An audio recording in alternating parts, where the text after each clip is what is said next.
was taking a trip out to L.A., tooling along in my Chevrolet, toking on a number and digging on the radio. Just as I crossed the Mississippi line, I heard that highway start to whine, and I knew that left rear tire was about to go. Well, the spare was flat and I got uptight, because there wasn't a filling station in sight. So I just limped on down the shoulder on the rim. As I went as far as I could, and when I stopped the car, it was right in front of this little bar. Kind of redneck looking joint called the Dewdrop Inn. Well, I stuffed my hair up under my hat and told the bartender I had a flat, and would he be kind enough to give me a change for a one. There was one thing I was sure proud to see. There wasn't a soul in the place except for him and me. And he just looked disgusted and pointed toward the telephone. I called up the station down the road a ways. He said he wasn't very busy today, and he could have somebody there in just about 10 minutes or so. He said, now you just stay right where you're at. And I didn't bother to tell him, darn fool, that I sure as hell didn't have any place to go.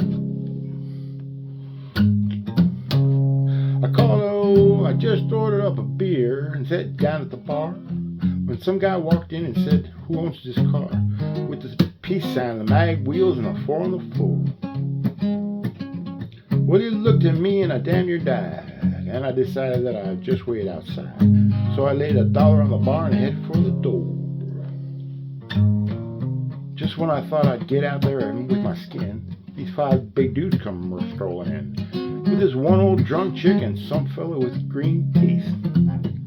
And I was almost to the door when the biggest one said, you tip your hat to this lady, son. And when I did, all that hair fell out from under my hat. Now the last thing I wanted to do was to get into a fight in Jackson, Mississippi on a Saturday night, especially when there was 8 of them and only 1 of me. They all stared laughing at him. I felt kind of sick, and I knew I'd better think of something pretty quick. So I just reached out and kicked old Green Teeth right in the knee. Oh, he let out a yell that curled your hair. But before he could move, I grabbed me a chair, and I said, watch him, folks, because he's a thoroughly dangerous man. Well, you may not know it, this man's a spy. He's an undercover agent for the FBI. And he's been sent down here to infiltrate the Ku Klux Klan. He was still bent over, holding to his knee. But everyone else was looking and listening to me.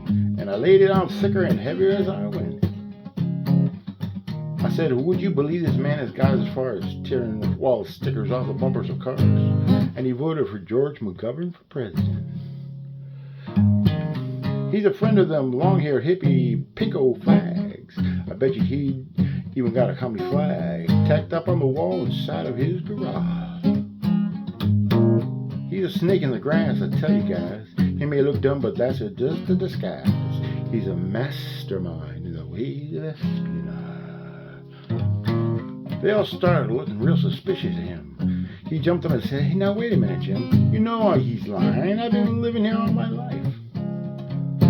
I'm a faithful follower of Brother John Birch, and I belong to the Antioch Baptist Church. And I ain't even got a garage. You can call home and ask my wife. Well, then he started saying something about the way I was dressed. But I didn't wait around to hear the rest. I was too busy moving and hopping. I didn't run out of luck. Hoping I didn't run out of luck. And when I hit the road, I was making tracks. And they were just taking my car down off the jacks. So I threw the man at 20 and jumped ready and fired that mother up.